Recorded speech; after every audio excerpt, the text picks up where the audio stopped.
you everyone for your attention. And now I'd like to introduce someone very special in my community. Please give it up for Ross from the Progressive Labour Party.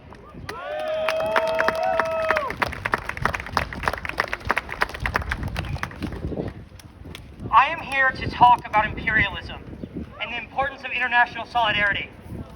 A question we need to ask ourselves is, why are there rich countries and poor countries? We know that most countries have more than enough resources for self-sufficiency. Take the Democratic Republic of Congo. Congo has enough arable land and fertile soil to produce enough food to feed the entire planet.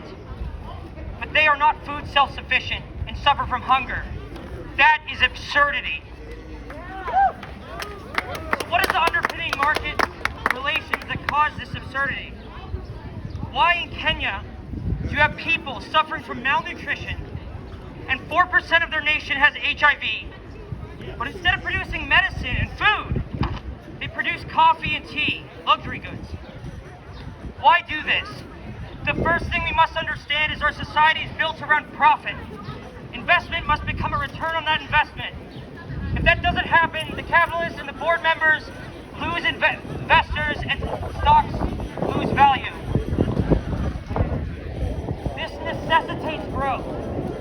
If a capitalist doesn't grow, then they will lose ground to their competitors. Growth is what capitalism needs, knows, and does. This means that companies must grow internationally, aiming to exploit every town, every desert, every mountain range, every nook and cranny, every man, woman, and child. But nations have trade barriers to protect their own national capitalists from competition. This slows down international capital.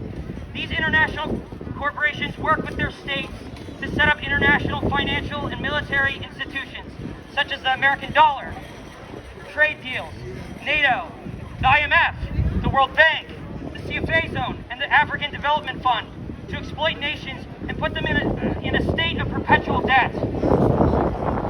These nations are punished for not following these free market and austerity guidelines. This is where the violence comes in.